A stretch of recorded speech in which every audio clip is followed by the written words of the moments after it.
Anyway, I'm going to talk, I think real quickly, so we'll have a little time for questions about the process that Scott alluded to, which was generally referred to as the REC.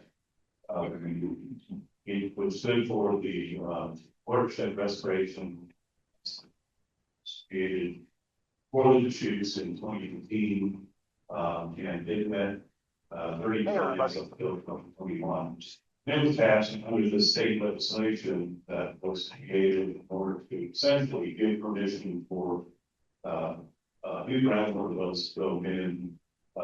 These are the wells that are permitted by Ecology, and they're not subject to equal rules in terms of impacts on the waterways. The idea was we'll allow these wells to go in for another 20 years. In the meantime, we'll have these plans developed that will both mitigate, compensate for potential impacts on other waterways, always and industry flows. And while we're at it, we'll restore and enhance watersheds. So watershed restoration, the enhancement committee, over 2.5 years to develop and for the Deschutes Watershed. Squash 905 is on it, local governments are on it, third was the environmental representative. As Scott said, we developed estimates of how many wells could be drilled, what water consumption could be from those wells, and we developed a set of projects that would mitigate as well as habitat projects that wouldn't necessarily mitigate the water consumption. People else, also improve the general quality work. Will be net ecological benefit the watershed from projects that within anyway, the plan to develop correct plans created on every other representative that voted in favor of the entire plan. The exception was the Building Industry Association of Washington. On recommendation, the Ecology will have to revise the in-stream flow rules that they had adopted back in 1880, 45 years ago. They were adopted based on science.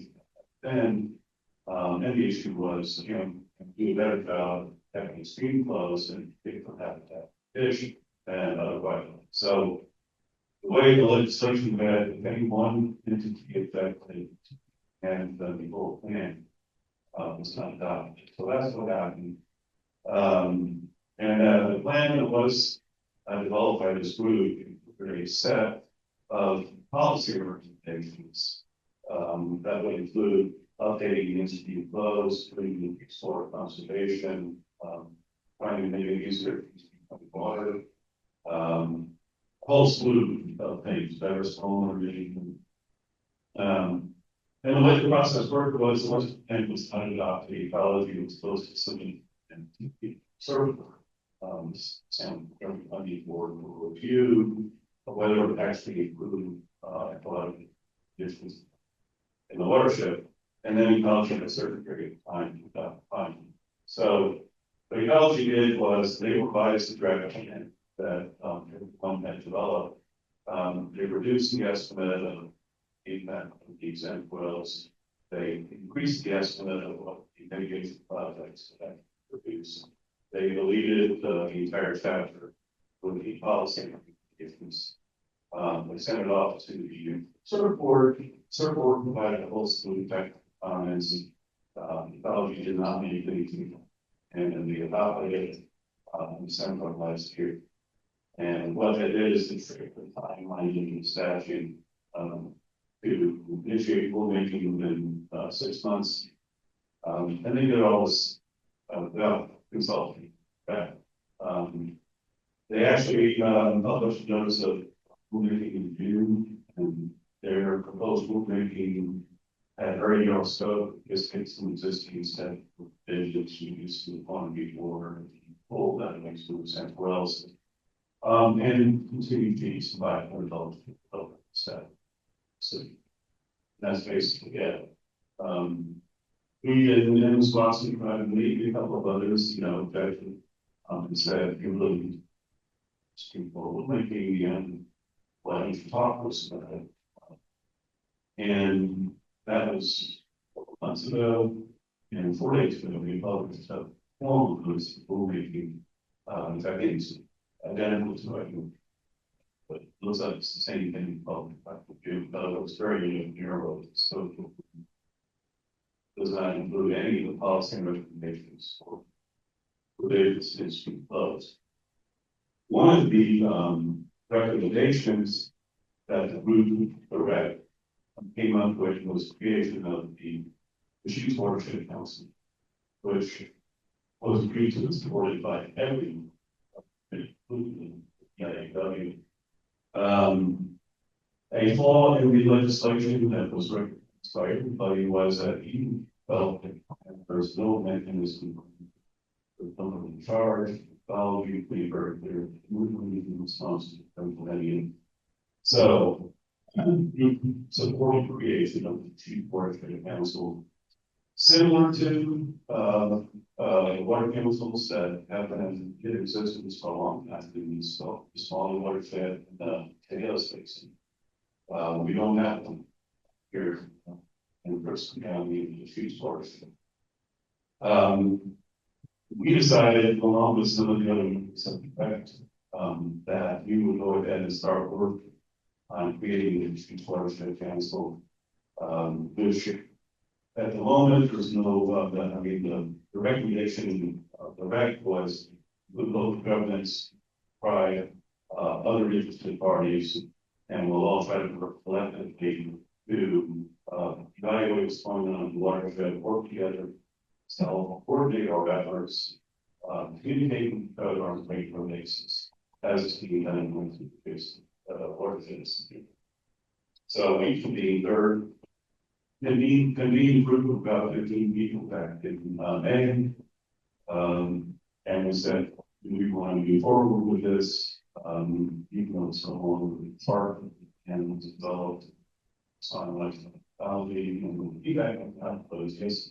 So we, for that, we created a steering committee of about half dozen members. One of our group of members, Casey Allen, here in the audience, has been principal person in organizing it. In fact, we've had probably 2 meetings, and we are moving forward to develop a scope of work actual plan to develop a watershed-wide group of people to sit down and discuss about what they're doing, what needs to be done, and work together on the watershed.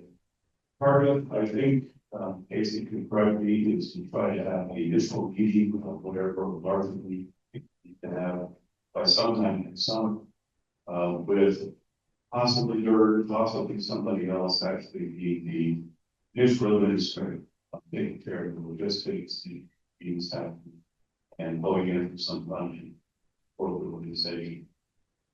Could end up being a major part of, but we aren't necessarily thinking it's now to devote to things to be done. And so far, all of the parties that work on the red that we've been in contact with have been very supportive of the view of us. So you'll be hearing more about it. Both we'll be posting more information about it on the their website. And we think that once we get the watershed up and running, we'll be able to start it on a lot more collectively, even though there are a lot of I usually develop a lot more people. And what we don't have is one spot. We can also down together.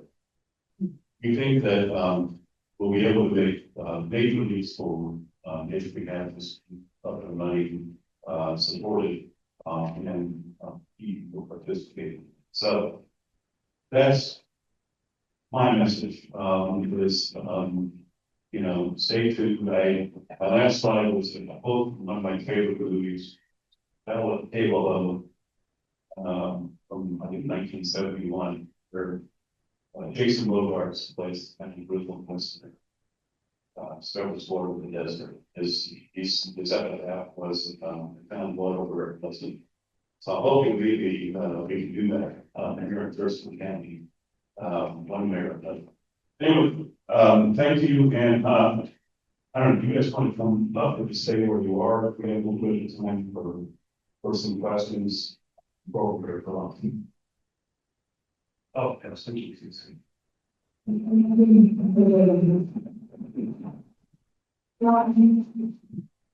Couple things for the lunch period or and the rest of the day. We're looking for a projector so that we can make sure you see the best picture the Estuary Restoration Team. But also on every table there is a little QR code that will allow you to give us money, and we will be honored to take it. So as you can see, we have a lot of stuff going on. The Deschutes Watershed Council is on part of what we do. We're also producing a Deschutes Watershed guide, second one that we've done in the last 8 years or so. We've also got just all kinds of projects that we want to start doing, but we need money because we're low budget. So please help us if you can. We're going to be having lunch here with you. And I'm just kind of overwhelmed by the great presentations this morning, and it'll probably go really well. So we have a questions. I'll hand this back over to David. Yeah.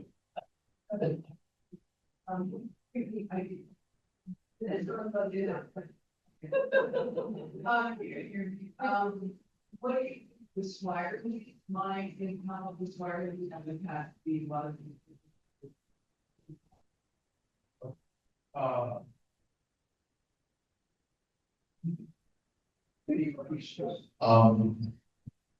What is your question?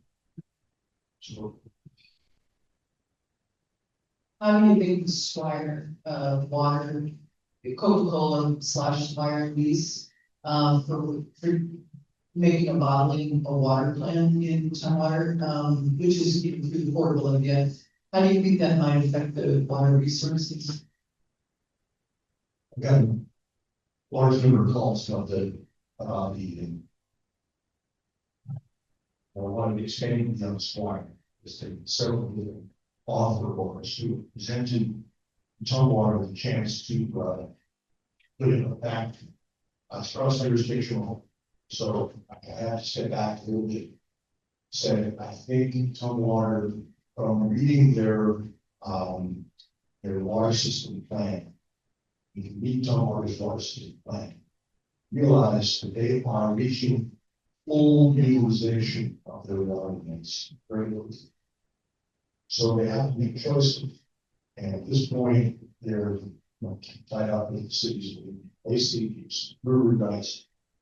It looks to me like the Swire thing is going to use up a large fraction of the available water, which then denies it for other purposes, unless, this is I think what Tumwater is attempting to say now, unless you assume brewery rights come online. But to say that brewery rights can come online, not to assume that someone can find mitigation. And for the mitigation to be true, you have to find a location. And for the location to work, you have to go through the development. And now I'm taking 5 big steps to the right in order to answer that question. That's the position I think we're all facing. I don't want to say a lot to Tumwater because trust me, everybody is trying to find more water. The water companies are having rights to claw back.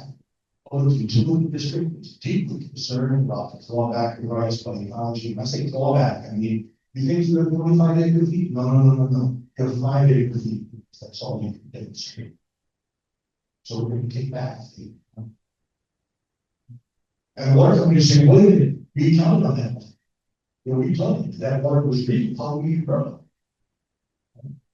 So everyone is in the same position Tumwater with thinking there's water out there, seeing the legal water that says yes, and then seeing the stream which is dry and said, no, this water cannot suffice water rights. Remember, for many years, Ecology issued double water rights, surface water rights, and groundwater rights.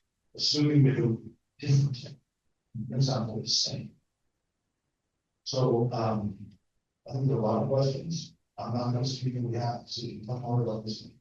But, I think your feeling or thinking about that based on your methodology that. I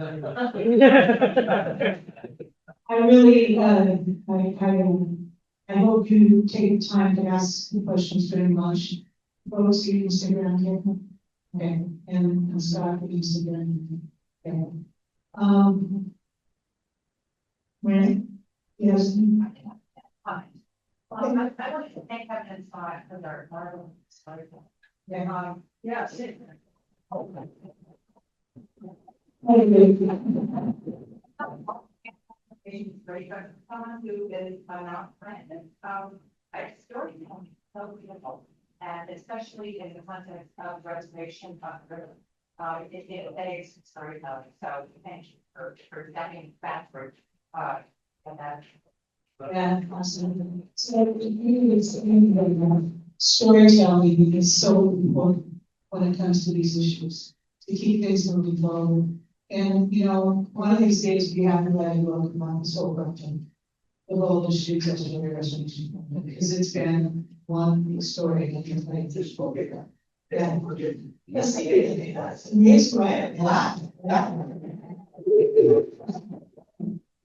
Okay, so you see it. There's a whole bunch of box lunches out there. And we're asking folks who are gluten-free or vegetarian to go ahead and take vegetarian food. There's no gluten-free, they're just vegetarian.